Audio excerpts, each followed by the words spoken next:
Welcome to the 123rd ever episode of The Next Podcast. I'm Alex. And I'm Pokekel. Oh, man. Maybe the worst intro I've ever done. Yeah, you sound a little creepy. It's all right. Welcome back, guys, to the official podcast of The Dex on YouTube. This is a Pokemon podcast where we go over weekly news, we cover important topics, and we read fan mail from viewers like you. Viewers like you. Yeah. My name is Alex. I am Kelly. And we are chill boys.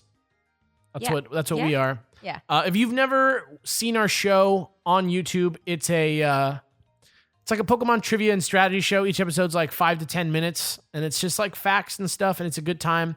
And I know a lot of people go from there to here, and I know some people have gone from here to there. So if you have thought about checking it out, give it a look-see, because new things are happening, and it's feeling good. And we're back this week. It's a light week. You know? Oh, you mean like news-wise? Yeah, it's like a light news week. It's a light news, but some important news nonetheless. That's true, but that's okay, because as promised, last week we are going to do a plus-sized fansers segment. I don't know how much that's going to translate into episode length, but I'm going to read a bunch of fansers. We got a lot of them this week. Yeah. You guys, I asked for it last week. You guys to write in with your fansers to thedexcast@gmail.com, THEDXCAST@gmail.com. Whoa. Yeah, and you guys have delivered, so I'm pretty excited. But before we get into all of that, Kels, Yeah. how was your Poke Week this week? My Poke Week was good. I hatched a Togepi. What do you mean? I hatched it in Pokemon Go. Oh, yes, okay. So that's good. I'm Sure. really close to getting a Venusaur, and it's like going to be a really good Venusaur. Nice. Hopefully you don't get Davis. No. That doesn't happen anymore. Really? Yeah. Oh, good. And for those of you who were not at that dinner where that happened, there was a glitch where Pokemon would evolve into Pokemon of lower CP, but that hasn't been a glitch for a long time. That's way out. For those of you who can't believe that I don't know that, my account got hacked. Yeah, I think you mentioned that Yep. in a previous episode. Yep. But don't let me stop you. What else was? Yeah. Did I do anything else? I don't think I really did anything else Pokemon related other than just enjoyed Pokemon. Yeah. I have over 1 million in my Poke Finder on my Moon. You're almost there. I'm almost there. What do you get now? You get the Mythical version 5. Which allows you to Call Pokemon to you. Ooh. To pose.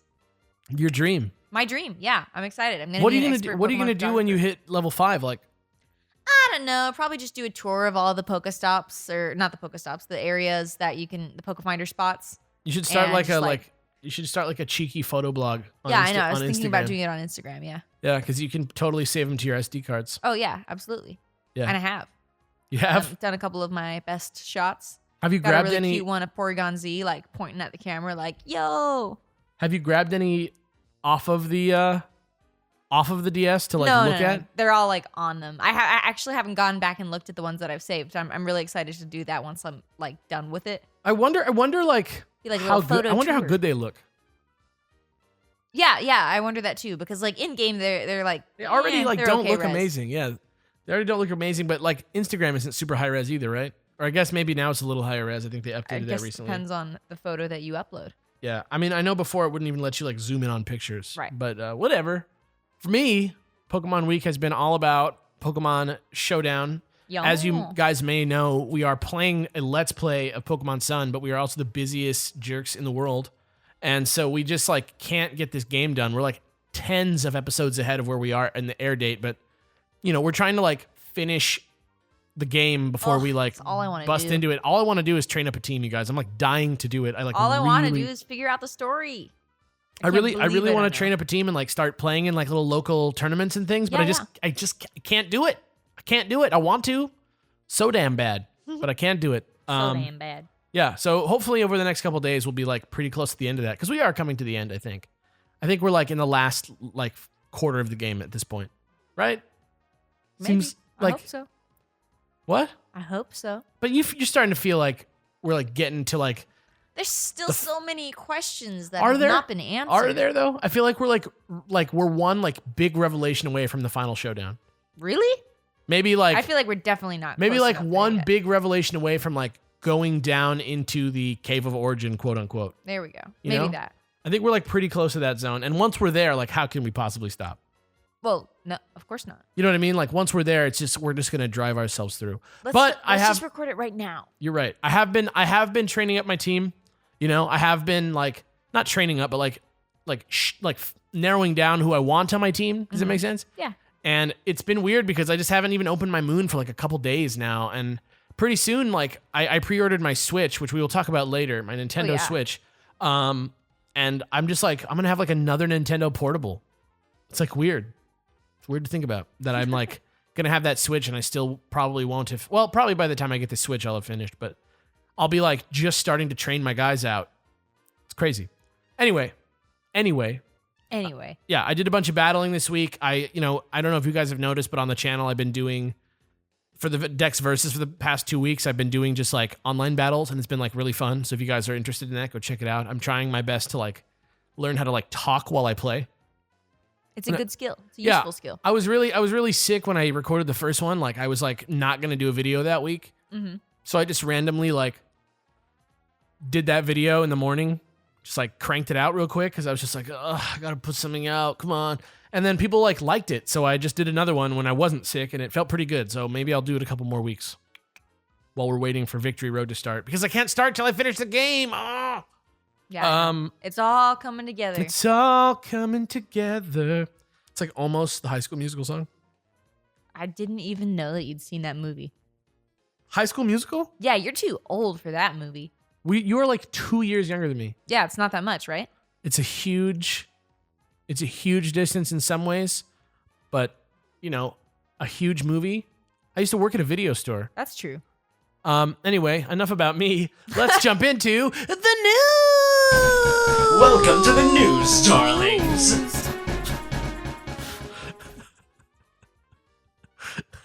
It was gonna be fine. It was going to be just fine, and then you just did that little weird thing at the end. Woos. WOOZE. Woos. New woos. I don't know what's wrong with me today. Very silly. I don't know what's wrong with me today. I'm very punchy. It's very late at night. This is the weekly news. Here we go. There is a patch alert. A patch has been issued for Pokemon Sun and Moon. It is called version 1.1. The patch fixes a few known glitches to the battle spot and a few Pokemon-specific glitches where moves aren't learned at the right time, stuff like that. But that doesn't seem like a lot, but you must download the patch in order to use any online features. So get online and do it. It's only 296 blocks. That's not that many blocks. Yeah. I think we talked about these glitches in a previous podcast. Like there was one where like if you held the Rocky helmet and then both the Pokemon were knocked out, the one that was holding the Rocky helmet would win or something like that. Yes. So like a weird convoluted glitch. There was like a glitch with Kadabra where like when it leveled up and evolved into Kadabra, it wouldn't learn Confusion like it should. It's just like a couple things, and so I mean, they're important. There was some sort of game-breaking glitch. But there was some sort of game-breaking glitch. There were a couple Z moves, Memento Z, and there's one more. I don't remember which one it was, but there were a couple like pretty significant like not working things. Yep, but guess what? It's done. Yay! It's fixed. Yay! So yeah, that shouldn't be too bad. I mean, if you could fit the game on there, you probably have 296 more blocks, unless you're like crazy, unless you like just fit in, unless you like just squeezed it in, unless you like have Xenoblade on your 3DS. Dude, Xenoblade, that was like, oh my god, I had to buy like a huge hard drive for that. That was crazy. Anyway, the second one's coming out on Switch, so I'm excited. But speaking of mobile gaming events, nope, that's not a good. Not a good segue. The second global event through the Festival Plaza has ended in another failure. We are so good at working as a team. Yep. We accomplished 66% of our goal this time, which was a lot more than we did last time. And the goal was to scan 1 million Pokemon QR codes. Using the island scan, which means you have to scan like 10 Pokemon and charge it up. Right. And then use the island. So it's actually 10 million QR codes. Something like that. Right? Because you have to scan 10 to get. I don't know exactly 1. how many you have to scan. I just pulled 10 out of my booty, but. But here's the thing that's good. This is good. Pulled it out of your booty? Yeah, that was a gross thing to say. That's a gross thing to say. Oh, well. It's okay. You can still pick up your participation prize. It's 434 festival coins for some reason. Yeah. If you're registered with Pokemon Global Link, which you you should have already done that Many years ago. Based on you listening to our podcast last week where we were like, you should do that. Even if you lose, you get like 500 Festival Plaza coins. Also, how many times have we been like, hey, go register for the Pokemon Global Link your Trainer Club If you account. ever- There's no downside. If you ever have any designs to like play competitively, like you need to do it immediately. Just do it. There's literally no downside. They'll send you an email every once in a while, but usually that email has like a free TCG online code or like, make sure you don't forget to do this event. Well, that's different. It's always good. That's different. You have to actually connect your game to the Global Link. Right. So that's what you need to do. That's what you gotta do. And then you need to sign up for the actual events. So if you already did it, good. If you didn't, boo. Right? We're done. Right. The event is over. Yeah. You can't like sign up for it now. There'll probably be another one soon. Right, but you can't sign up for that one now, right? Right. Yeah, okay. Of course. Speaking of things getting added to things, again, not a great segue. Pokemon Go just added 5,000 more Starbucks to the game Whoa. as Pokestops and Gym. 5,000. Yeah, dog. That's so freaking many Starbucks. That brings the total up to like 12,500 Starbucks. How many Starbucks are there? Millions. Millions? I don't know if there's millions of Starbucks. There's so Millions? many Starbucks. I'm literally going to go into Google right now. I'm going to type How many Starbucks? many Starbucks. Worldwide. The statistics shows how many Starbucks there are from worldwide. In 2014, there were 21,366 Starbucks stores around the world. Wow. So a lot of them, a pretty big chunk of them, Are Pokestops. about a little less than half of them probably, because I'm sure there are a lot more now than there were in 2014. I don't know. Like, I don't know, 2 more years? Starbucks is just like wild. man. oh, what the heck? It's like 25,000 basically. Yeah. So like that's like less than half, but like close. Actually, that is half, isn't it? I wonder how much they're paying for that, or who's paying who. You know what I Yeah. mean? Yeah. Like, I think Starbucks is paying Pokemon Go, right? Like that's Probably. Yeah. I would think that Starbucks would be paying Pokemon Go to like advertise in their game. right. Yeah. Okay, Wallace, chill your body down. It's okay. Wallace ate a bunch of potato and cheese soup today. He Oh my got it out of the gosh. crash. It was out of the trash. Out of the trash. It was awful. Oh my gosh. He ripped up the box too. It was really dumb, and he peed on the floor in 2 places. He's such a great dog. I do love this dog, but he sometimes he just can't handle it. It's crazy. But that's that. Let us know if you. I don't know. I didn't see any orders for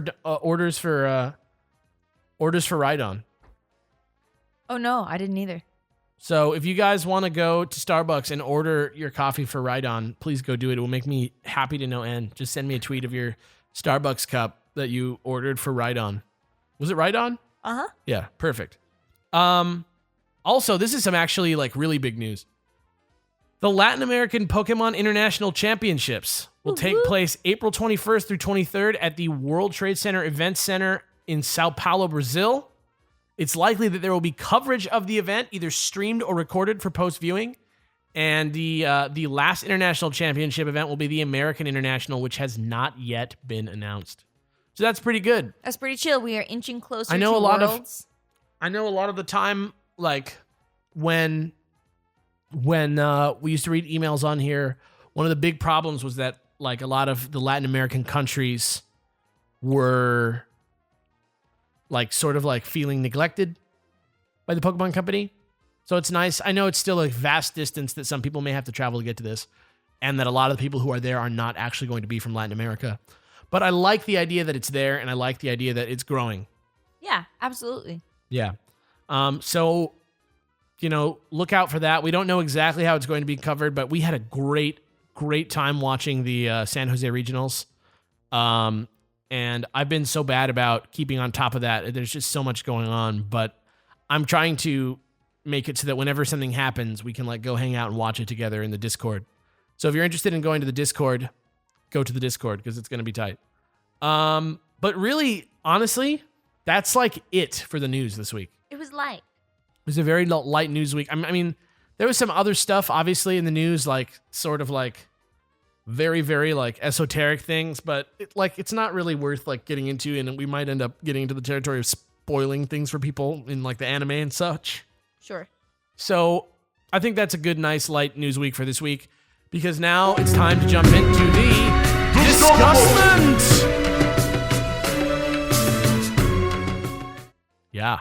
And it involves another piece of news. Yeah, so this is not... it's only Pokemon related in that it ended up not being Pokemon related. Kind of, I mean, right? yeah, but like it's Nintendo related. And Sure, it's sure, big, sure. And it holds a lot for the future of the Pokemon franchise. So Yeah. So on Thursday night, live all over the world from Tokyo, Japan, there was I think it was Tokyo, Japan. There was I think it was the biggest convention center in Tokyo. I don't remember the name of it, but there was a press event for the Nintendo Switch. yeah. And a lot of questions about the system were answered. A lot of the titles for the system were discussed. And it was a really huge, like, really big event. Like, very much money was spent on it, it seemed like. And there was a lot to talk about and a lot to say. And leading up to this, and this is getting into territory where, it's starting to feel like we're maybe going into leaks a little bit. I mean, we are going into leaks, sort of. It's mostly just rumors. But there was, going into this event, there was a large rumor that things like there would be a Mother 3 port announced for Switch for America. There would be some new games that weren't covered in the press conference that were supposed to be covered in the press conference. Mm-hmm. And one of those games allegedly was supposed to be a Pokemon title.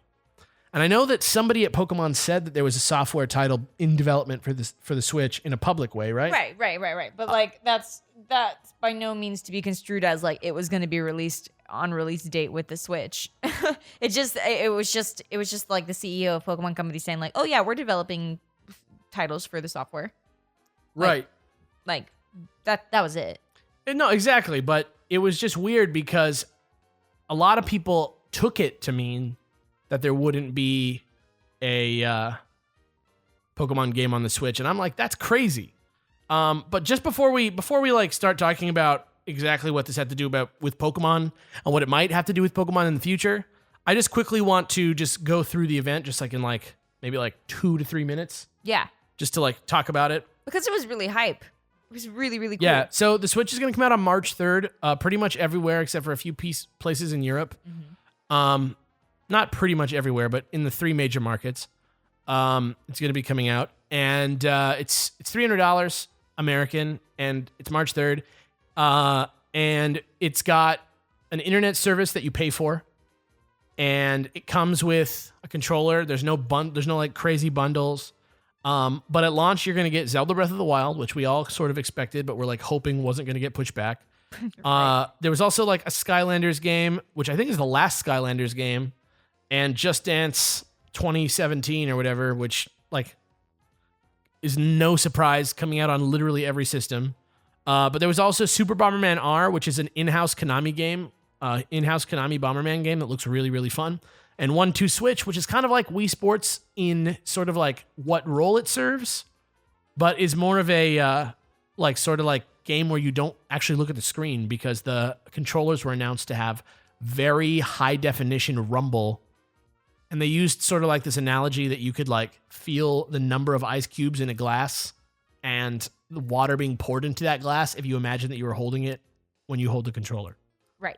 Pretty crazy stuff. And there's an infrared sensor on the front of the controller, so you can do things like joust. Like, I mean, I don't know. Do you know that maybe you know this game if you have a PlayStation, but there's this game called Johann Sebastian Joust, which is played with the PS Move controllers. Yep.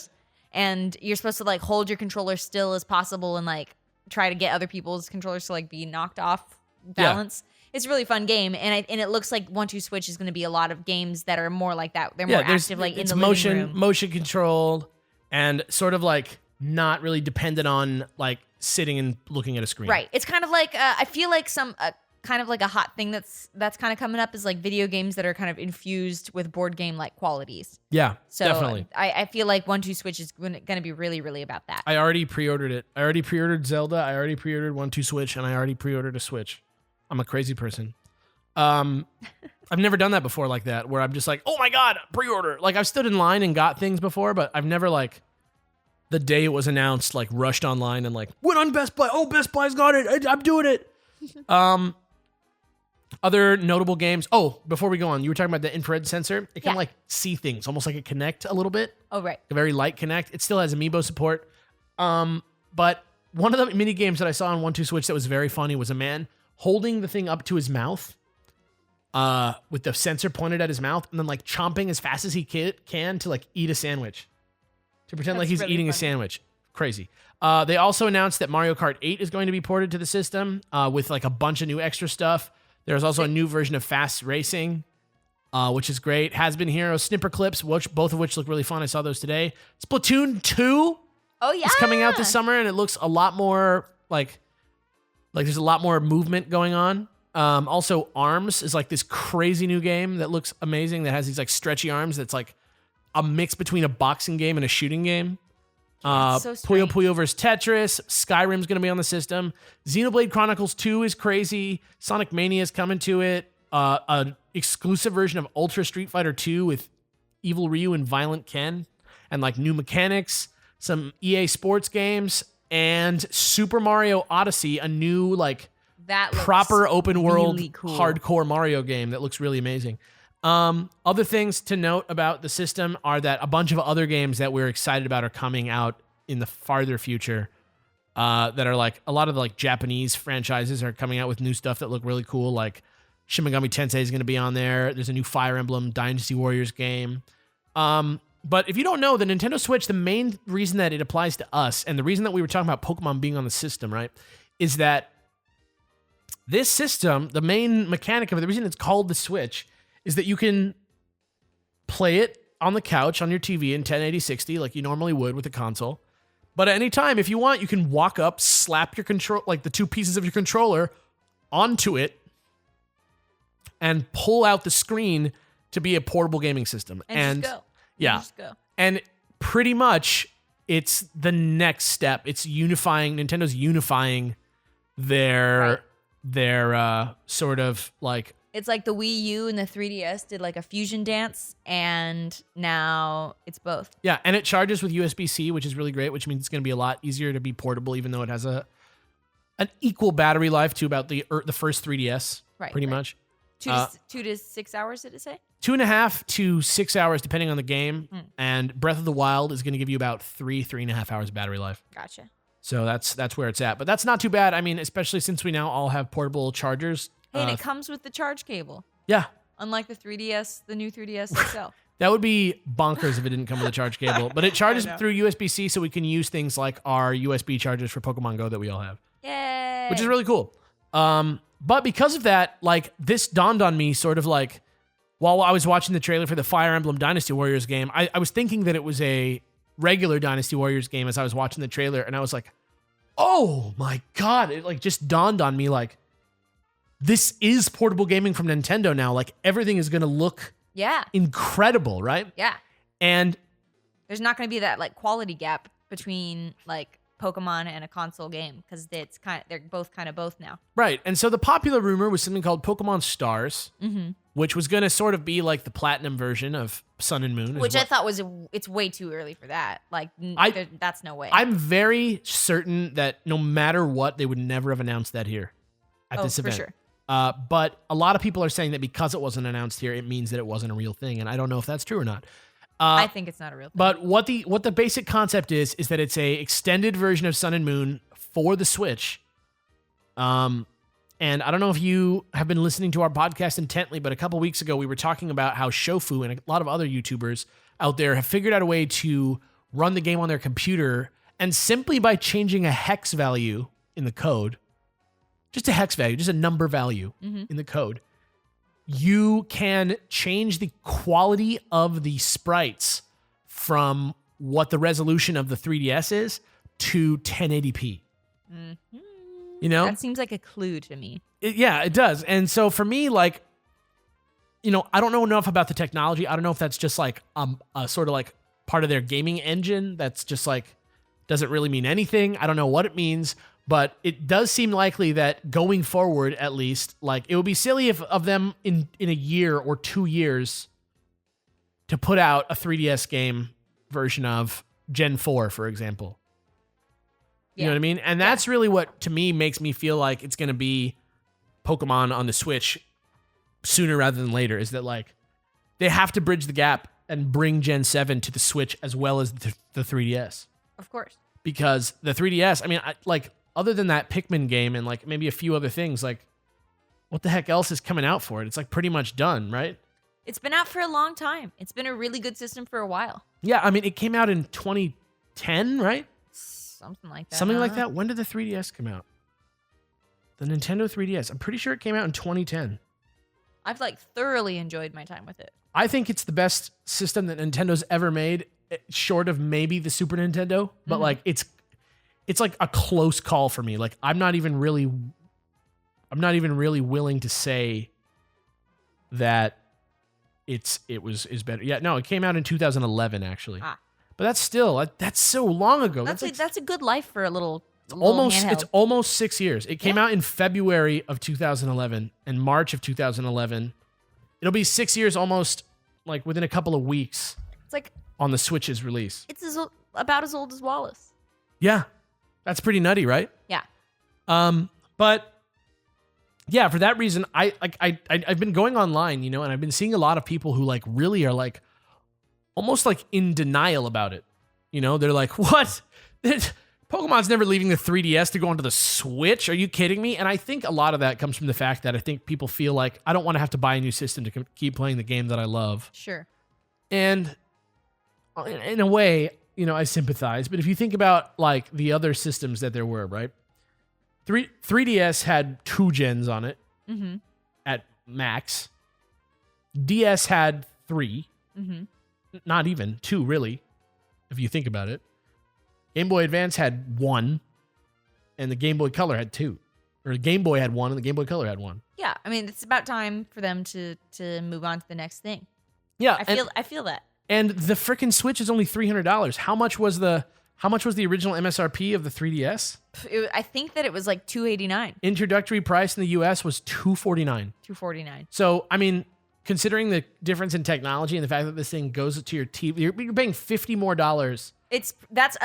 That's a really good price point. That's what I'm saying. I'm like very on board with the price. You're paying point of the $50 more Switch. to get a portable console with the power of a home console. Right. I mean, it doesn't look as amazingly perfect as like the 4K PS4 Pro or whatever, but those games look freaking beautiful. Nintendo always does a really great job with their hardware. And I'm just really excited. But like, do I think that the Switch is going to get the next Pokemon game that comes out no matter what it is? Yes. Do I think it's going to come out on 3DS too? Possibly. Not. It's hard to say. I don't think we're going to get the remake on 3DS. Maybe. If there even is a remake. But the one thing is that Masuda said there wasn't going to be a Pokemon Stars. And I don't know if that means that there's not going to be a Pokemon game on the Switch this generation. But for something that comes out 6 months after the game's released, it seems silly to put another game on the 3DS just for no reason. Yeah. You know? Yeah. Though it would be weird to span a gen, but it kind of like the Switch kind of came out in an emergency situation for the Wii U, right? Like the Wii U didn't do so hot. You know, it came out what, 2013? End of 2012? Or so. Yeah. I don't know. It's weird. I don't remember the Wii U and the 3DS being so close together like that. Actually, it came out 2012. Like a year and a half later, a little bit more. So that's crazy. Yeah. Well, I mean, I guess in summary, I'm like very excited for it. I think it's going to be a great system. Yeah. We're probably going to have to get 2, right? We're definitely going to have to get 2 because eventually. Like as soon as you can get one, you should get one. Right. I mean, well, I it didn't doesn't- pre-order one because I was just like, I'm just going to like.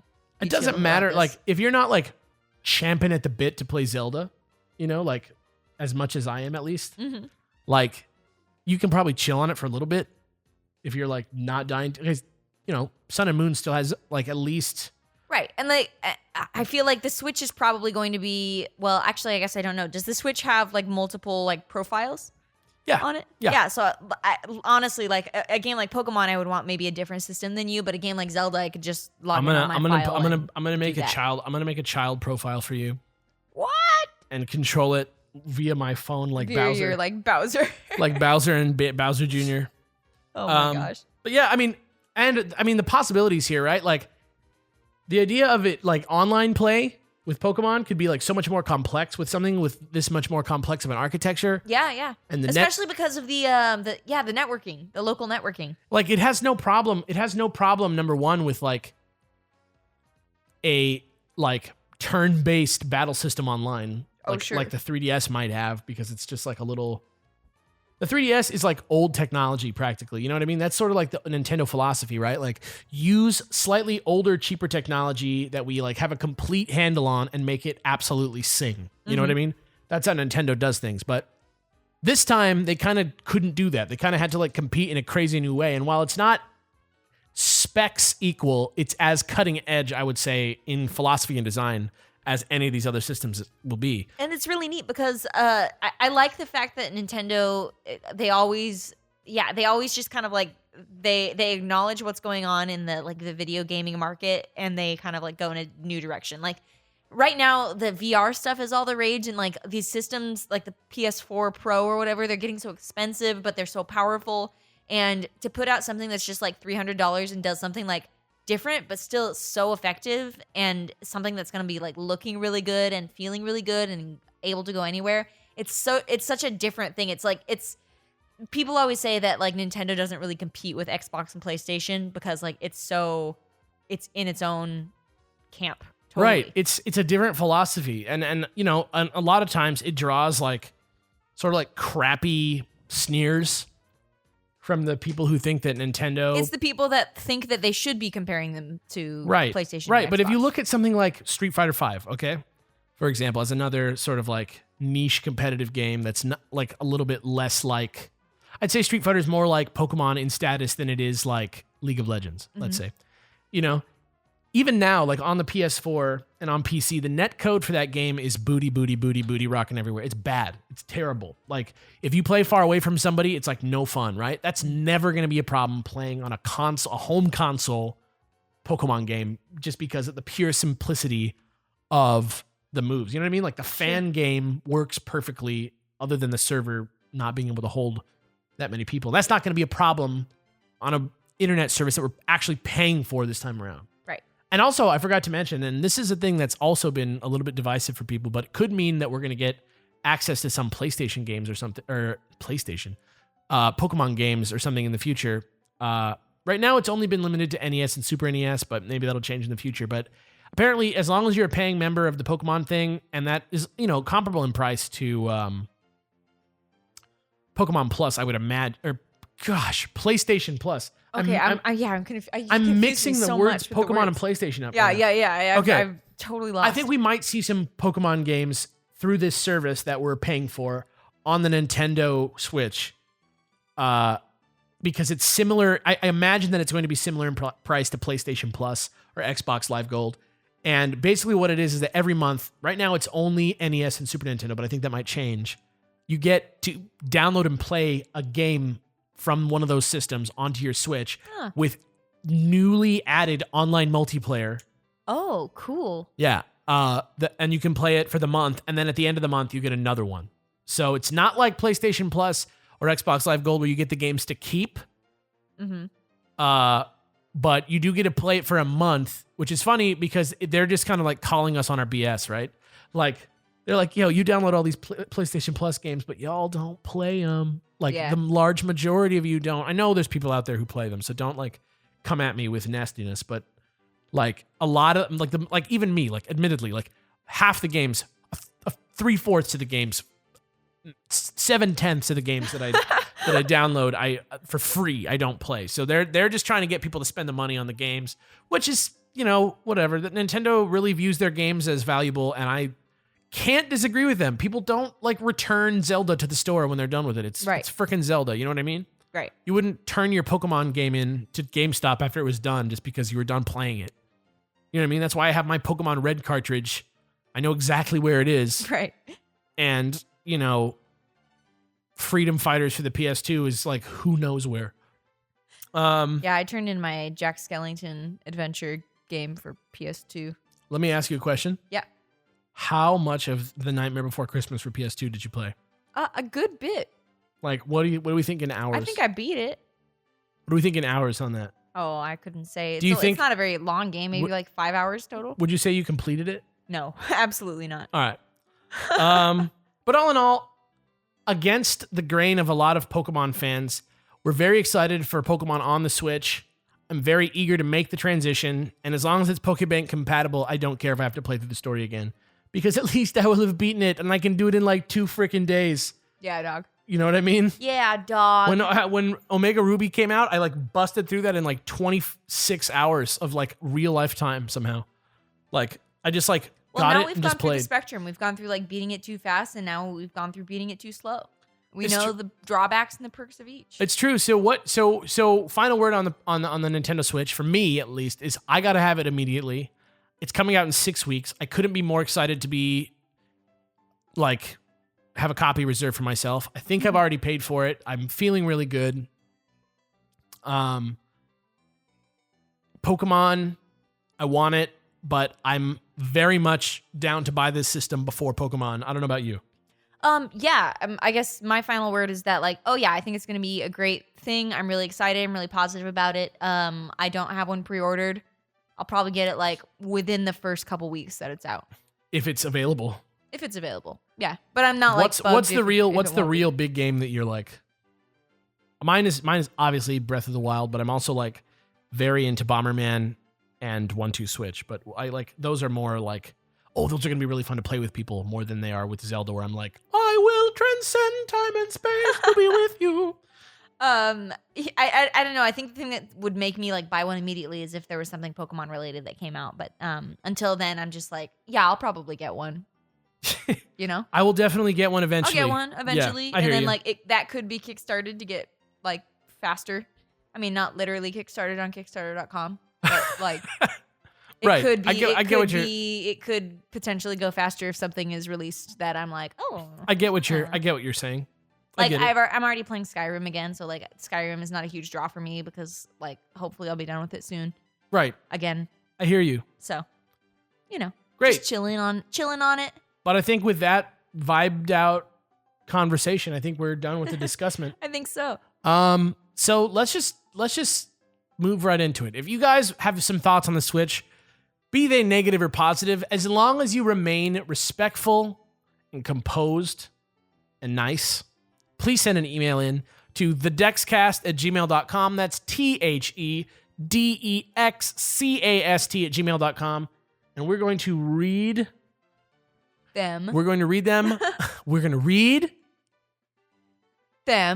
on this podcast just like the ones we're about to read right now. kids Don't be drug. users. That's No. good. See, Thanks. that's our message every week for you guys. We did it. But with that, let's just jump into the Fencers segment. Fancers, da da da da da. Fancers, da da da da da. What is our deal today? We're Well, just actually, goofy you know boys. what? To part the curtain a little bit, the reason that Alex kind of stuttered on that is because I flagged him down to wave and point over at Wallace, who's underneath a blanket with only 2 of his feet sticking out, just like out into the air. Guys, he It's really really did. cute. It's eat- really funny. He ate. I mean, how much soup was that? Like a can of soda worth of Oh soup my at least. god, that was at least a can of soda's worth of soup. It was a large soup container that I had only eaten like one meal of soup from We did not give him his dinner. because he ate all that soup. I'm just impressed right now that he hasn't like gone to the bathroom everywhere. The thing He's- that blew he's- my he's- mind, he's keeping it was together how really nicely. clean the floor was. Like the box was ripped up and it was everywhere, but there was not a single sign that there had ever been any my soup in it. Gosh, there's so much soup in it. And there was none. And his face was like starched with like potato starch. Oh my gosh, So weird. Anyway, awful. the first email this week comes from Joe, and it says, Rock Ruff, what's the deal? Hey guys, I'm a newer Canadian listener to your podcast, but I absolutely love it. Not sure why that's a but. Woo. It's okay to be Canadian. It's cool to be Canadian. I always look forward to the next one, and it makes playing through my copy of Pokemon Moon absolutely amazing. Hell yeah. Anyways, I was listening to some of your older podcasts, and you guys were talking about how Rockruff was supposed to have some similarity with the Alolan starters. I personally have found no real connection between them, though. I was wondering if you guys have, and if you haven't, do you think that possibly it'll have something to do with the definitely happening Switch versions of the game? I mean, that'd be pretty sweet, eh? Anyways, that's kind of it. Also, that's the first time I've ever seen a Canadian use a In an email? like written text. Yeah. Thanks for making such an amazing podcast, Joe. Hashtag sorry for the long email. It's not long. Hashtag Canada for the win. Okay, so you do like Canada. Hashtag I don't actually like using hashtags, so this is really weird. Haha. Gotcha. Now, I remember that we had a theory about this, but I don't remember what it was. I know. I mean, yeah. originally we were like, it's gonna have like divergent. Split starters. Yeah. Yeah. No. Does Rockruff have a signature Z move? I don't think so. Does it? I don't think so either. No. It has a move that it learns by evolution, but a lot of Pokemon have that now. Yeah. But that's kind of a new thing. Maybe it's that it's like a natural companion. Like in the Alolan region, like you know, the bond between the Rockruff and the person is like sacred, kind of like a lot of people have them. Yeah, I guess so. I don't know. Maybe it's just like that. It's a companion. I don't Yeah. really know. I don't know. Yeah, maybe it was just lost in translation and we didn't like quite get it right. Yeah, I would love to ask that question of like Masuda-san. Yeah.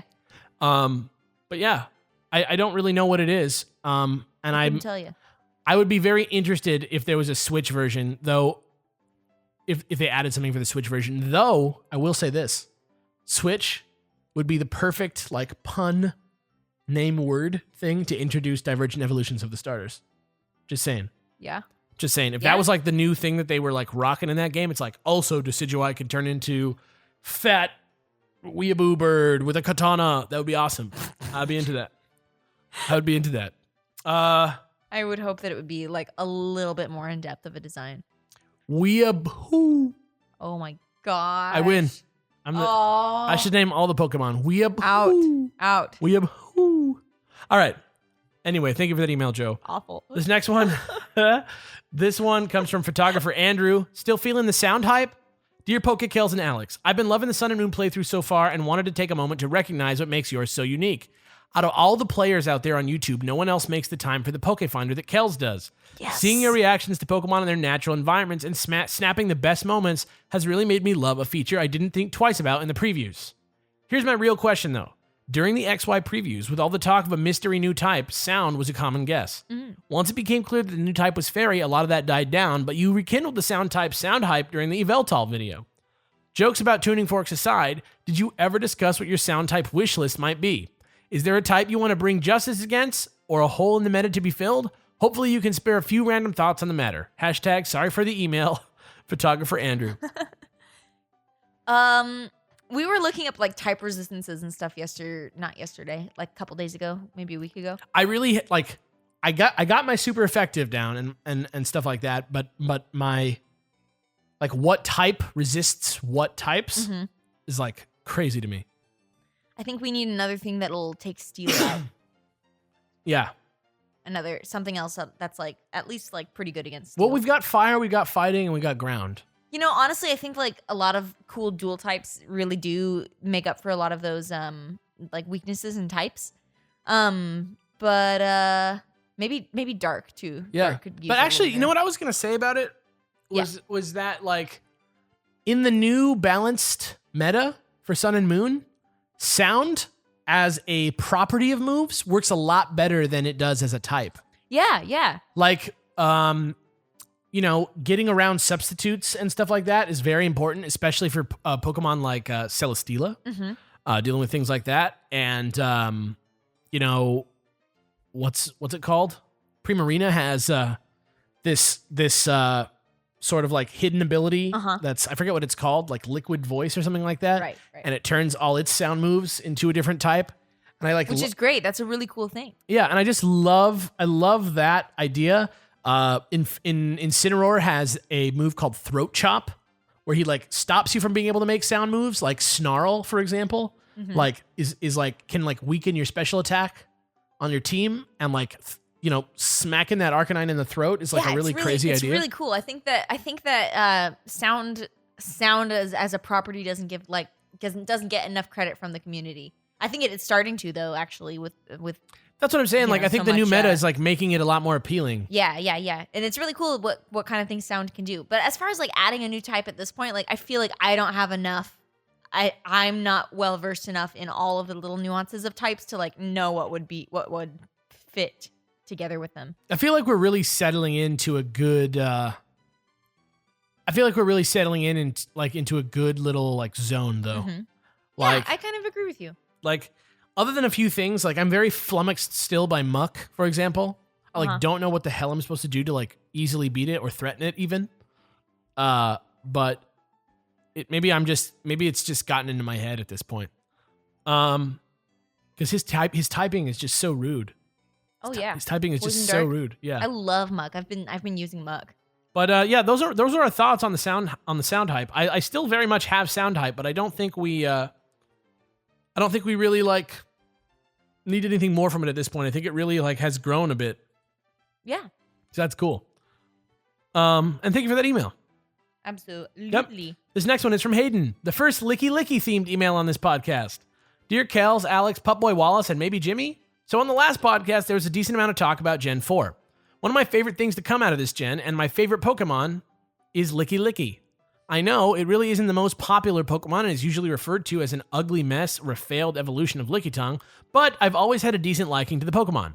From my many Nuzlockes of Pokemon Platinum, hashtag best game, hashtag last battle frontier ever, I've had many rounds with this round guy, and their large move pool from Fire Blast to Power Whip, they've been a huge help.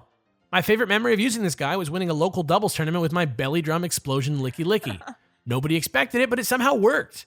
Because of how goofily useful this Mon has been, I really don't understand the hate. How do you guys feel about this Mon and the Gen 4 evolutions in general? Thanks for reading this. Hashtag sorry for the long email. Hashtag actually a long email this time. No way. Hashtag Lucameme best mom. Hashtag Getsis best dad. Hashtag I forget most of Gen 6. Hashtag Licky Licky for Pokken. Hashtag Chimecho close second. Hashtag Pupboy best boy. Hashtag Gen 4 remakes on Switch. Hashtag Gen 4 remakes on Switch. Hashtag wow, those Gen 5 plushes do look awful. Hashtag Palossand for Pokken. Hashtag Team Rowlet, Popplio, and Litten. Yo, Bam. lots of cool hashtag opinions there. Licky Licky is hilarious, and I think that if it were introduced now, it would be a lot more like a Alolan Executor. What a weirdo Licky Licky is. I think it's a very weird Pokemon. But I think people... Power to you for loving it. It's just, I think he's a weirdo. I think he definitely looks crazy, but I think that if we didn't know that he existed and then they rolled him out right now, we would be like, what? I love this. This is dumb as hell. Mm-hmm. You know what I mean? And I think that's sort of the vibe of Licky Licky. Like, I bet you that's how he's perceived in Japan. I'm like pretty split on the 4th gen evolutions. I love Togekiss like beyond all measure. I love Weavile. I love Electivire and I love Magmortar. Electivire. Magnezone, I'm like, ooh. Rhyperior, I'm like, ooh. What other ones? Are there more? Tangrowth, I'm like, ooh. But yeah, I feel like I either really like them or I'm just like, ooh, weird. And some of them are weird. I think Licky Licky is one of the weird ones. But I always am in full support of people that like weird Pokemon. Me too. I think it's like my most favorite thing.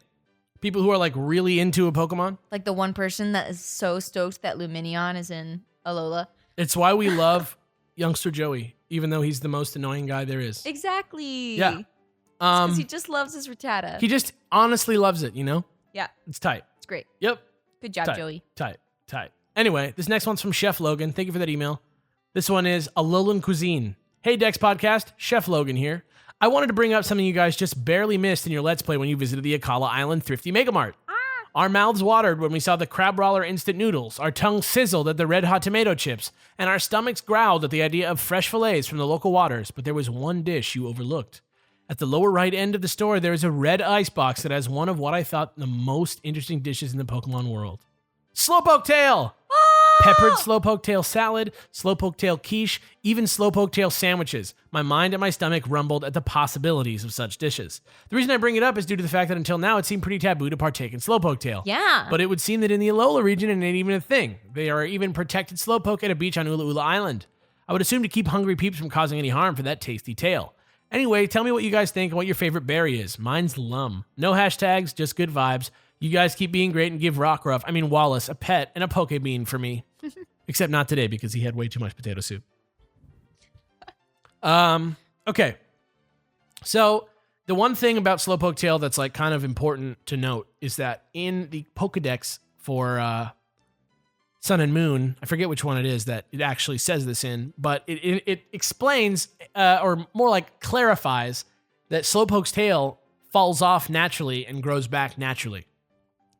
Does it say that it falls off naturally? I believe so. Go look it up because I don't know if it says that it falls off naturally, but it is canon that Slowpoke tails grow back. It doesn't hurt it. Okay, it's Well, yeah. Its long tail often breaks off. It doesn't really feel any pain, and the tail grows back, so Slowpoke isn't particularly bothered. Alolan home cooking involves drying Slowpoke tails and then simmering them into a salty stew. So it's interesting. This is. I've been thinking about this a lot because I love Slowpoke, and 2, I love Johto, and 3, I love lore. So I was wondering what this discrepancy was. Like, why is it that when Team Rocket was taking the Slowpoke tails, like everybody in Azalea Town was horrified.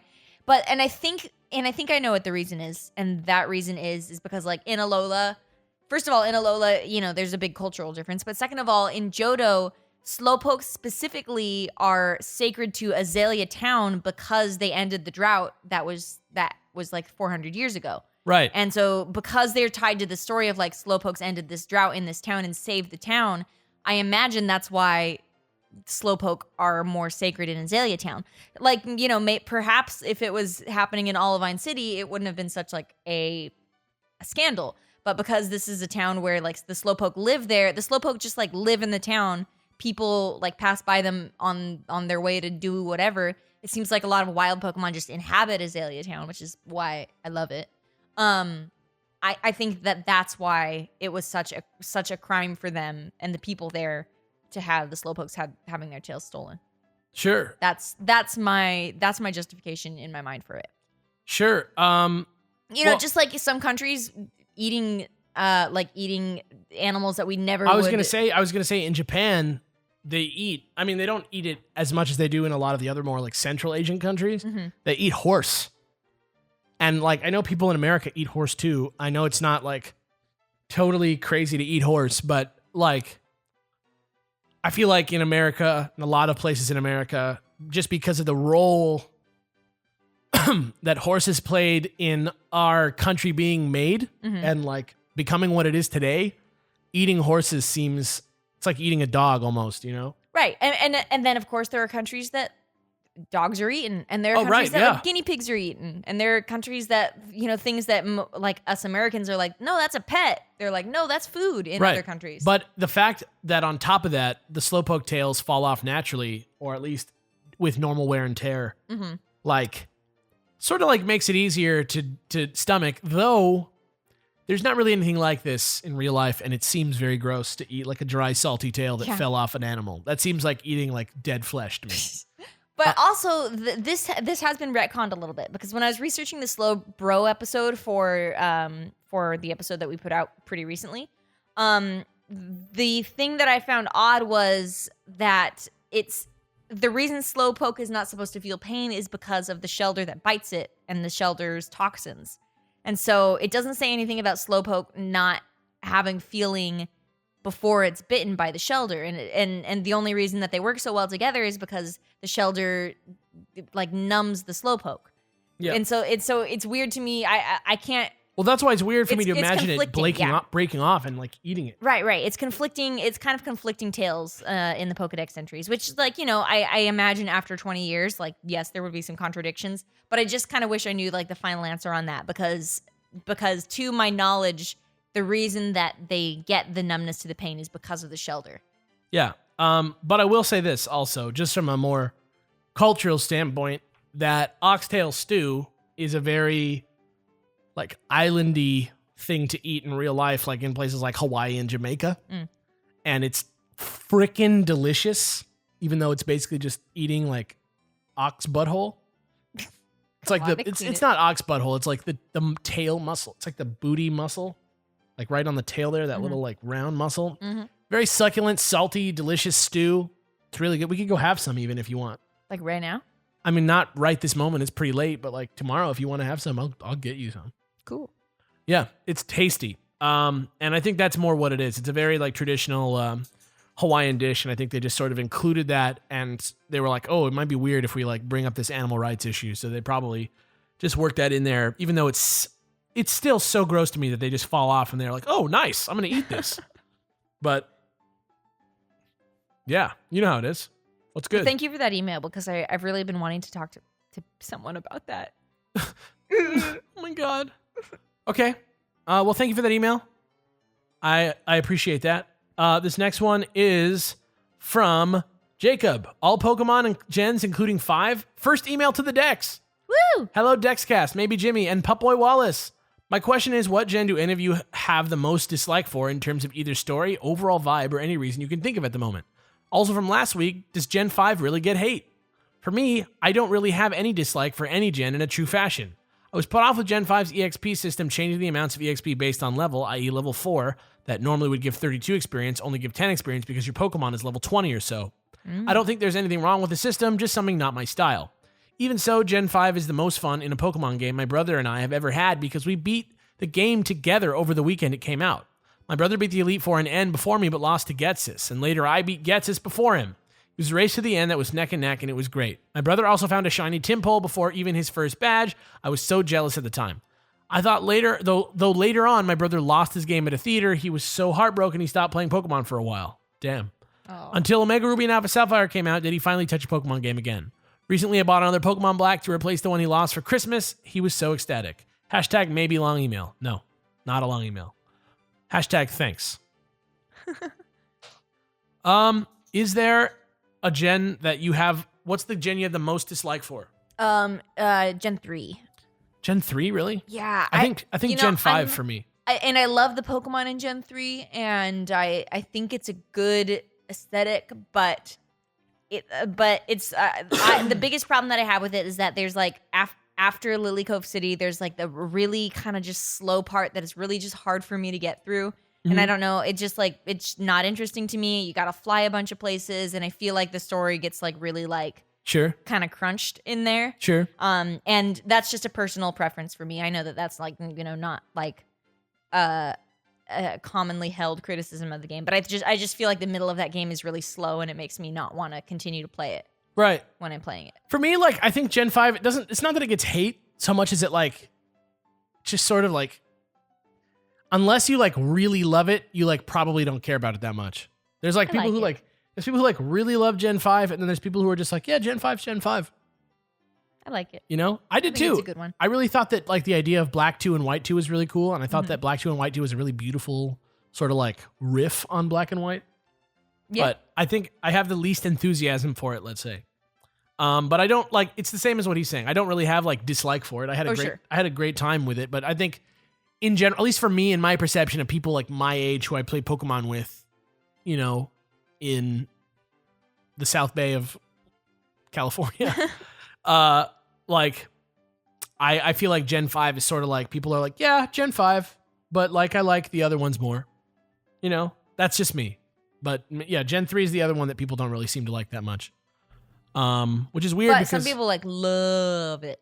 yeah, That's cool. That's exactly. fine. It depends on, I think it probably depends on how old you were. Like if you were like just starting high school, or you're like a little younger than that when the game comes out, that's like the time, because you're like self-sufficient enough to play the game. Like, you know, I have fun memories of playing the other games too, but I was very young at the time, and so maybe I didn't play it as well as I played through Gen 4, for example, when I was like, Yeah, it's cool because it's also like the games that you learn how to EV train on and stuff. Those tend to be pretty like happy games in your mind too. right. Because you just like jammed on it for hundreds of hours. That's where I'm at. But thank you for the email, Jacob. Yes. Woo-woo. Okay. Here we go. This one's from Mike. Living vicariously. Hi, Dex crew. Mike here, emailing from over the pond in Wales, UK, not Wales, England, as some of you Yanks seem to say. XD, as in like going like, like Yep, the emoji. yep. You get it. Yeah, I I've been get a true Pokemon fan from Gen 1, but have only owned and played up to Gen 5, as I have never gotten a 3DS. This has meant I've had to live vicariously, hence the subline, and watch LPs of 6th Gen, which never bothered me because I was in uni and out of money. However, now I have a job, a wife, and 2 children, and although I still haven't really gotten the money, I'm hoping it won't be too long until I can save up, rejoin the community, although with 2 kids that might take a while. But so here's the question. So far, I've been able to avoid major plot spoilers, and I still don't even know the full Pokedex. Obviously, I know some aspects, and I've been watching your LP, which has so far not spoiled anything, but I'm coming to the point of no return. Do I stop watching and try to hold out until I can get it and play it myself? Or admit defeat and continue to live vicariously through all the great PokeTubers? Shout out to Game Boy Luke and Shady Penguin. Thanks all. This really is a long email. No, it's not, but I'm not sorry, and no hashtags. Yo, it's not a long email. This is like literally one paragraph. It's fine. Mike, okay, what do you think?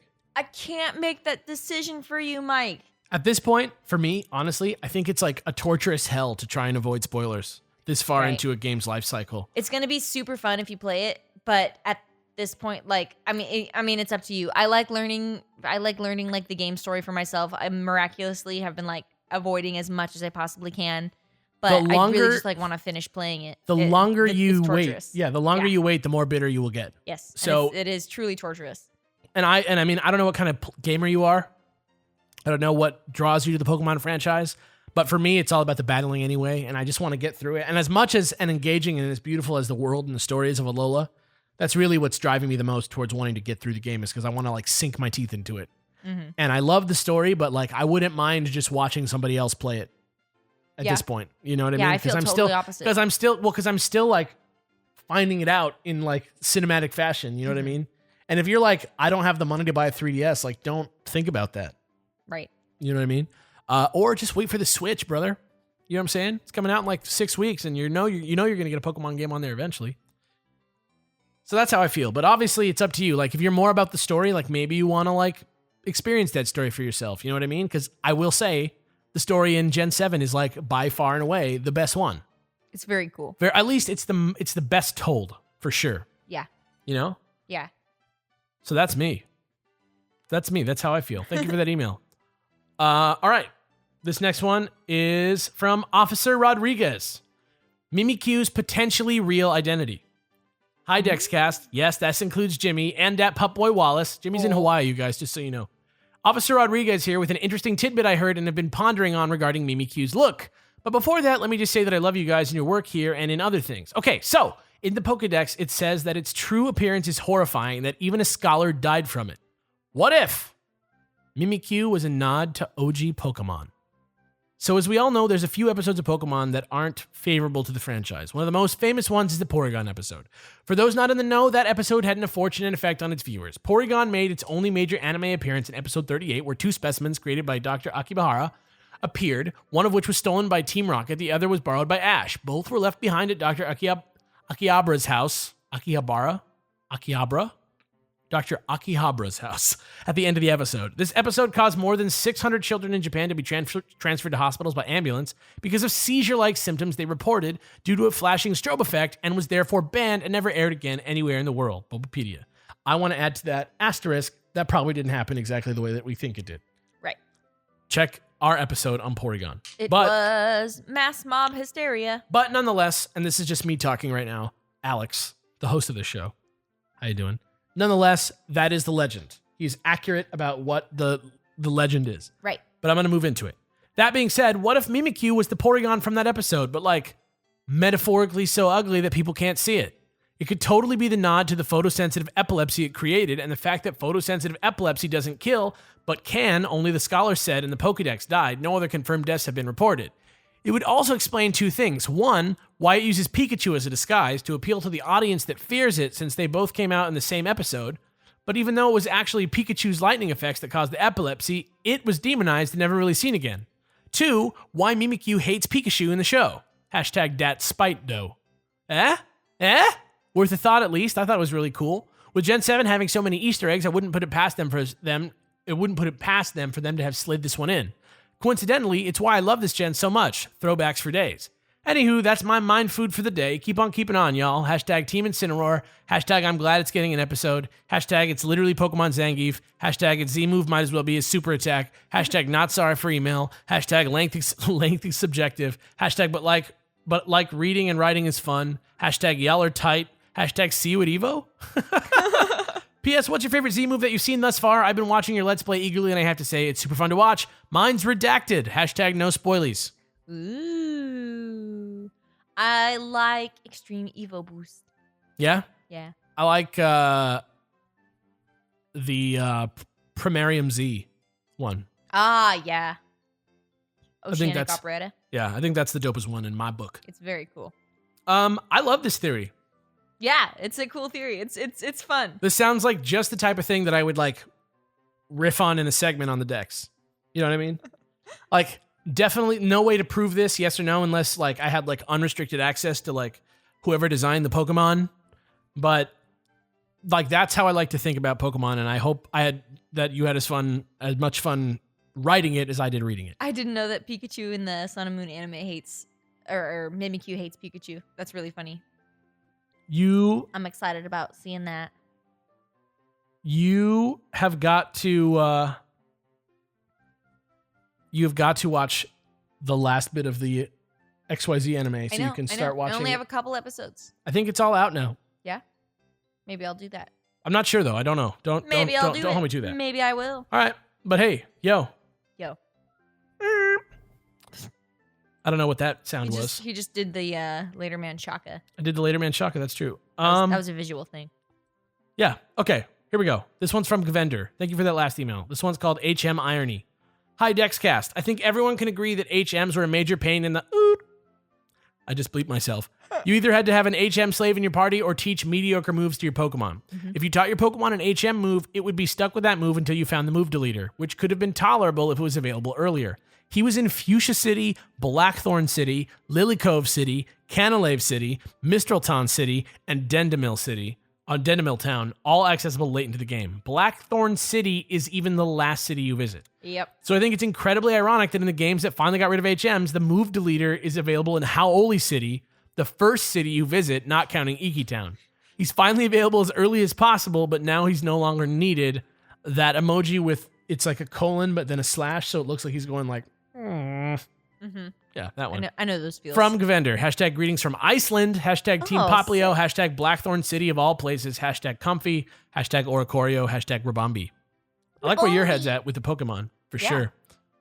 Also, apologies for probably butchering that word that I said that was your name. But yeah, I mean, it's weird, right? Like, I think they did that just so that you can just like delete moves if you want. But like at this point, like, why do you need to delete a move ever? Well, I mean, like, I guess if you, You know what? Maybe it is.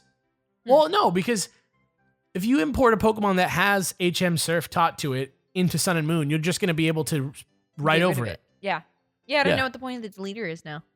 Really weird. Unless, like, your Pokemon's about to learn a move, but then you can just delete an old move. That's what I'm saying. Like, I'm really trying to wrap my mind around why it would exist. Is there any move that you can't unlearn? Sketch? Okay. Maybe for, like, a sketch move? Literally for Smeargle only? I mean, that seems like... No, because he just learned Sketch a bunch of times. You could just override it. I don't know. I guess if you had a level 100 Smeargle who had learned all his sketches, you could delete a move, but then you could just use a heart scale and relearn Sketch. I don't know. I really don't know. That's actually a great, that would, if I was an AI, you would have just like made me reveal that I wasn't a human. All right, here we go. Thank you for that email. Thank you for listening to this in Iceland, by the way. That's crazy. That's awesome. That's so cool. This is from Sailor Grant. Make Kels read the Pokemanga. Dear Alex, Kels, maybe Jimmy, and Pupman Wally. Alola from Honolulu, Hawaii. Better known now as Hau'oli City, most likely. This email is in response to the brief discussion in last week's podcast about the Pokemon Adventures manga. I've loved Pokemon for nearly all 20 years of its existence, and I have to say my favorite thing to ever come out of it is this manga. It truly has the best storytelling and the most diverse and interesting characters in the whole franchise. I could go on and on about how amazing it is and how I met some of my best friends because of it, but then it would truly be a hashtag long email. It probably wouldn't, judging by the statistics. So I will simply end with this. Kelly, please take Alex up on his offer to buy you the rest of the issues. I know you will love it and maybe even help grow its criminally small fan base with the power of shoutouts one you do love. Of the shoutouts one you do love it. What? I know you will love it and maybe even help grow its criminally small fan base with the power of shoutouts one you do love it. Once you do love it. Yeah, once you do love it. And Alex, stay strong, my dude. Make sure she at least finishes Johto and Hoenn, okay? Much love, Sailor Grant. Hashtag sorry for the long meme mail. Hashtag Wallace is a good boy. Not today. Hashtag thanks Dexcast. Hashtag later man. I'm all Okay, about this. All right, Alex, give me those trades. Done. I'm ordering them on the internet right now. Watch me. Here I go. Are you really? Amazon.com. Oh, wait, you can do that later. It's okay. Pokemon. Hold on. Wait, we're in the middle of a Pokemon. podcast here. Hold on. Pokemon But manga how much do we even have? of it? box. Gold and Silver. Volume 8 through 14.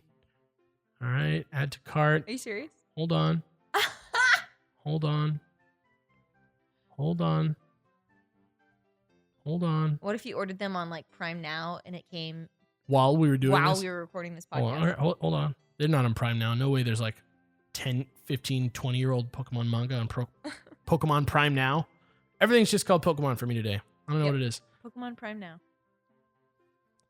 All right. Boop. All right. Boop. Okay. Your order's been placed. It'll be here tomorrow. It'll be here tomorrow. Yep. It's done. Oh man. Johto done. Here we go.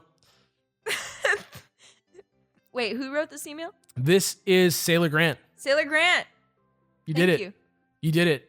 Thank you. Now, when are you going to do the book by book club review? Whoa. That's a lot of pressure, man. Is it? You can't just spring that on me. Yes, I can. Oh, well, yeah. You don't I have guess to do you it. I'm just did. saying, like, you should do it. It'd be cool. Hashtag do it, Kels. Hashtag do it, Kels, if you want her to Hashtag do hope it. as always. Hashtag hope as always. All right, Grant. Thank you for being my bro. All right. What else? More.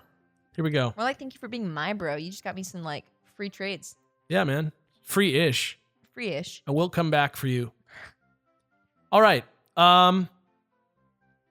Let's continue. This is a supersized segment. Let's do a couple more still. Yeah. Right? This one's from Metatony. Hey. Metatony, if you don't know, is the guy who did our news bumper. Yep. Woo. It's the one that's like, it's time for the news, darlings. Or whatever it is. I probably messed it up now, but it's great. I love how it sounds. All right, new year and new faces. Alola, my darling Dex crew. I'm glad we were all determined enough to make it to 2017. Humanity's biggest star, Metatony, here with a few humble thoughts about how Pokemon can really take the spotlight this year. I love how Metatone-y this character is. I really agree with your notion that they should start reaching out to the people who already advertise for them, the fans on YouTube. It's so cool to see that they already reached out to Jay Witz and other big names in TCG and VGC, but there are plenty of other Pokemon channels out there like Tamashi, and of course you, darlings. You all individually have your own fan bases, but if the fans love anything, it's new content. And if Pokemon could push the content that already exists, that would be such a gift to the fans. Imagine Pokemon tweeting out your YouTube link and a young fan discovering hours of rich Dex content.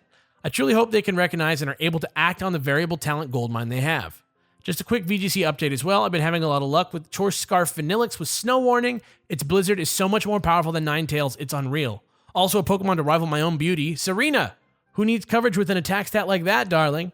Thank you all so much from the bottom of my soul. I am so honored that you still use my bumper, and seeing your channel grow and you all keep your eyes forward is an inspiration. We all love you. Keep knocking him dead, darlings. Yours truly, Metatony. Hashtag thanks Dexcast. Hashtag Kels. I'm working on a talk. Oh no, Kels. I'm working on a taco cosplay. Oh my Hashtag gosh. I'll tweet your pictures when I'm done. Hashtag hope as always. Oh gosh, please do. I would love to see that. Taco is a wizard From Adventure Zone. I know, I get it. It was just hard for me to read be it. confused because it's the same word as a food. Right, but is it?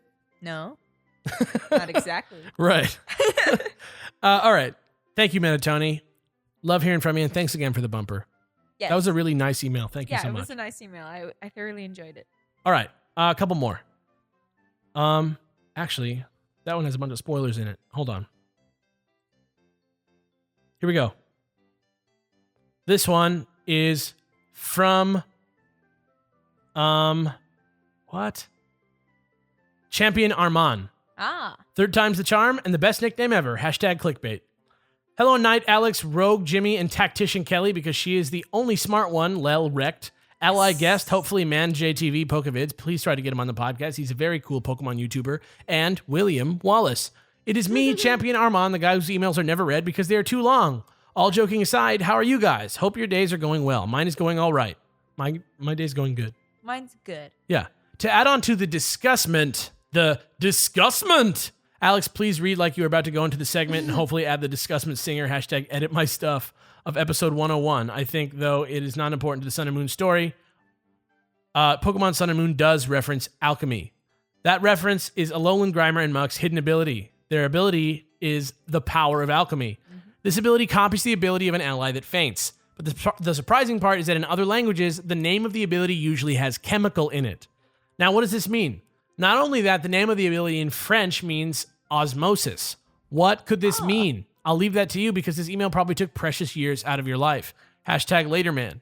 P.S. The reason you probably picked this email, the best nickname ever. This is a nickname for Pichu, Pikachu, Raichu, or Alolan Raichu. I gave this nickname to my Raichu in Sun and Moon. Ready? It's Chusane. Try and top that, Jimmy boy.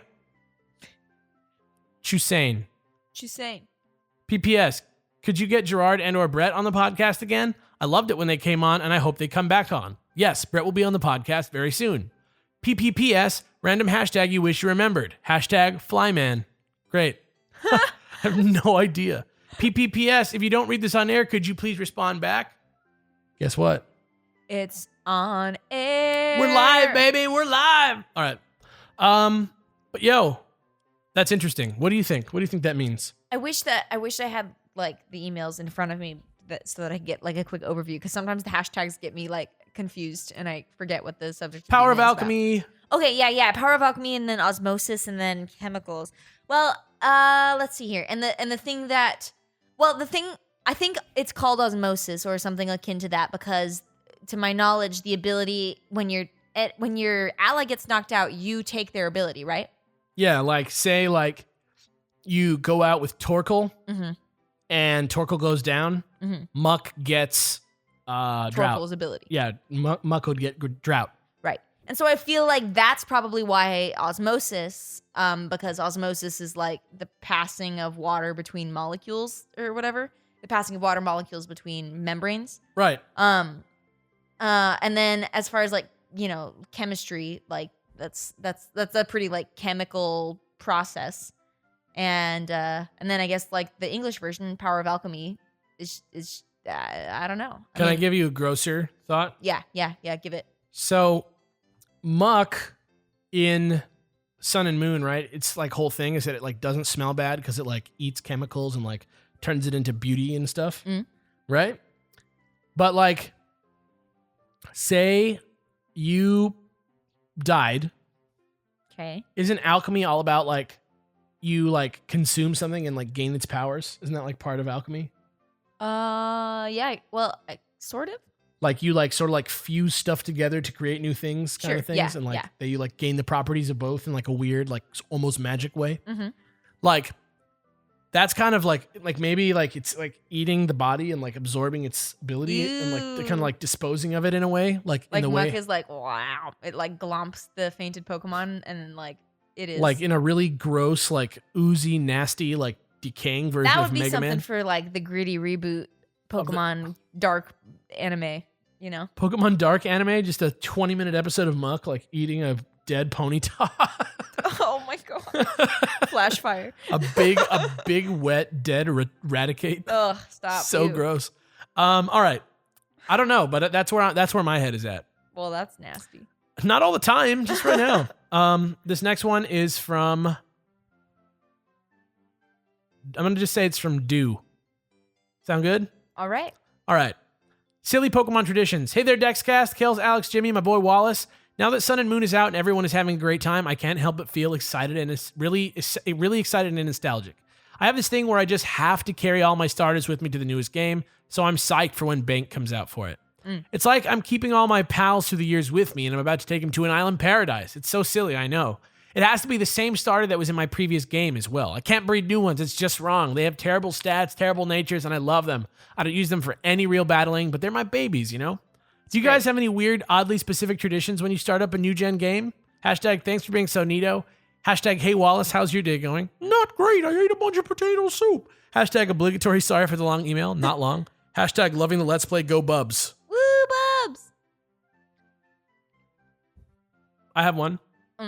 when I level, I always like set like a level cap for myself. Like I Sure. go like, okay, I'm not going to leave this area or move on until I hit level 10 with all my guys. Mhm. That's like what I do every time. I'm very specific about what genders I want my Pokemon to be. Yeah. Like when I catch them. You're like, this guy looks like it needs to be a male. Yeah. Like it usually goes like by feel. Like Right, I'm like, doesn't really- "Ah." Yeah. So Interesting that your I don't know, that's Primarina- kind of it. Interesting that your Primarina is male. My Primarina in my moon copy is female. Oh, yeah? Mhm. Interesting. Just depends on how I feel. Like what it should be. I feel like the beauty of Primarina is that it just is a male sometimes. Mhm. I think that's like the good thing about it. I think that's like so cool. Anyway, here we go. What was the other one that I was just gonna say? Oh man, it was so good. It was such a like real tradition. Oh, You don't nickname any of your Pokemon by principle, right? I think it's weird to do that sometimes. Like, I know why people name their Pokemon. Like, we have a dog named Wallace. He's not like Brussels Griffon #1. But what I was gonna say is But I he is do number one. I do organize my boxes very specifically, and my box. So I have box 1, and that like goes on. But then if you go to the left of box 1, you have my box Helpos, which is where like anything that's like a utility is to me. That's where like my HM Pokemon used to go. That's where like my breeding tools go, like a Ditto with 6 IVs, for example, or a like a Pokerus owner, which I have Pokerus, by the way, Mm-hmm. which is awesome in Sun and Moon. But I like have like that to the left of my box 1, and then to the left of that is my like Legends, and to the left of that is my event Pokemon. Bum bum bum every time. It's neat. I like go into my deck, and like as soon as I get the PC, I make that. That's so interesting. Yeah. I don't know why, but it's like, now I can like relax because I know where everything's going. I usually just put like my subs in the box immediately to the left of box 1, and then I just like let the boxes fill up however they fill. And then eventually when I do like my living Pokedex, I do it in order, of course, but like that's way far off in this game. Heck yeah. All right. Thank you for that email. One Yeah. more email. How's One that? more email? This is like the most recent email that we've got. Ooh. So here we go. This one's from Taylor. Pokemon and Animals. Hey Dexcast, this is my first time writing in. I haven't got to play Pokemon Sun and Moon yet, but I'm looking forward to starting soon and love listening to you guys each week. Thanks for making stuff. I work in an aquarium, and like Pokekels, have a close relationship to animals. Yes. Obviously, Pokemon draws a lot of influence from nature, and I was wondering how Pokemon has changed the way you interact with nature. Pokemon Go had the wonderful effect of getting people outside and engaging with the world, but even before we had that technology, I remember my mom saying, "Stop playing video games and get out of the house." No offense to your mom. That's just my mom voice. Partially obeying my mother, I grabbed my Game Boy and Pokemon Blue and popped down in a folding chair in the front yard. I hear that. I used to do that too. One day I remember it starting to rain. Sensing a chance to return to my normal dwelling, I hustled inside. However, I stopped as I entered the door. Worms were digging themselves out of the ground to avoid being drowned by the flooding dirt. But some of these were ending up on the road in danger of being run over by a car. I set down my Game Boy and went back outside to collect all the road-bound worms and pile them safely into a drier patch of dirt by a tree. Pokemon taught me compassion for creatures, and my first grade self was able to develop that for the non-digital ones as well. Do you guys have any stories like that? Thanks if you read this, Taylor. P.S. My passion for animals continues, and I wrote this song about the zoo. Just wanted to share it with you. I'm not going to play the song, but we will listen to it in private. I don't want to like put your song on blast if you didn't want it to be like that. So I'm just going to, I promise we will listen to it immediately after this podcast is finished recording. I'm so glad that you brought this up because I really strongly feel that Pokemon influenced my entire life decision to go into the veterinary field. Do you want to like expand on that? I mean, I've always loved Pokemon ever since it came out. It really just like captured my heart. And then I've always like equally in tandem kind of like grew up loving animals as well. Mm-hmm. And I really think that Pokemon does reinforce a lot of good values about like being kind to them, like treating them as your friends, your equals, your partners, and like, you know, so many. I always get so frustrated when people are like, Pokemon is just fighting animals together, because like if you really have love for the Pokemon franchise, you know that like it's totally opposite that. Like that's like totally opposite the message, and the true message of Pokemon is to like accept other creatures, especially ones that you don't understand, and like partner with them to create something that's even more like better than what you could do alone. Yeah, and always like do what you know to be right.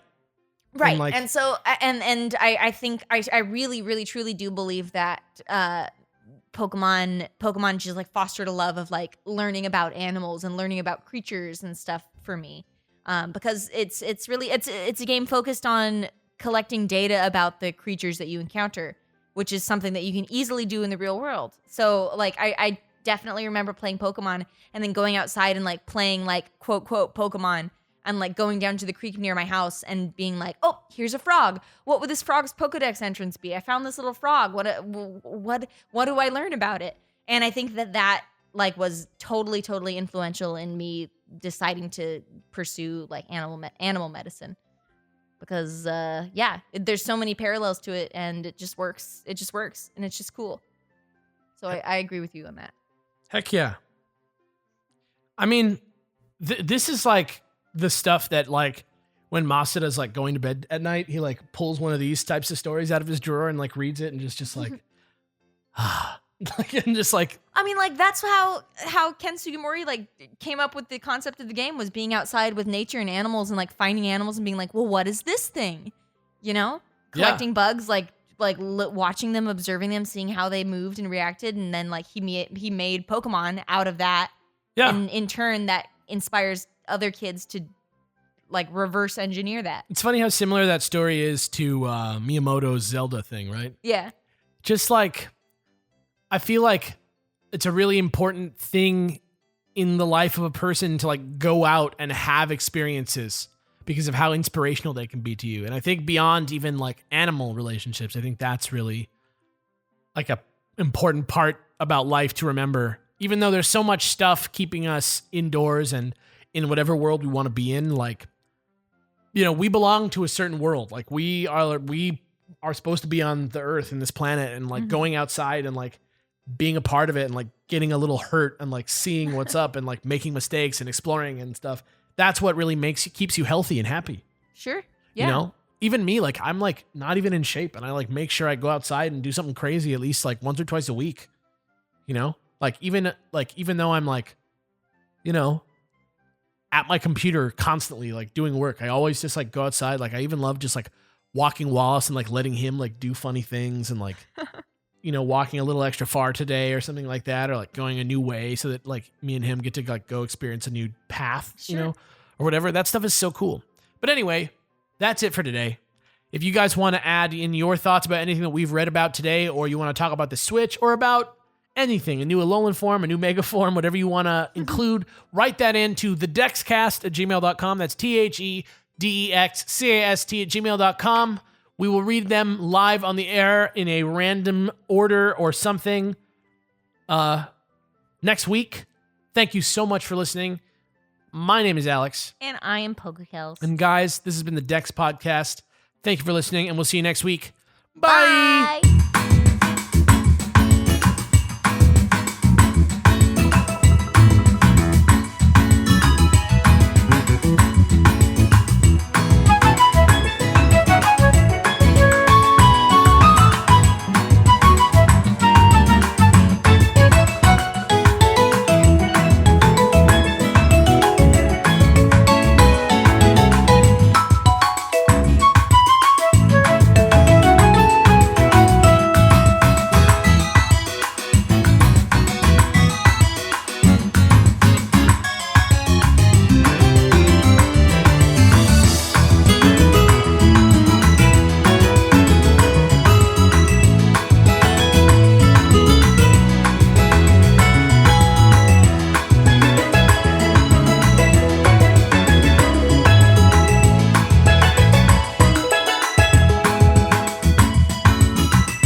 Later, man.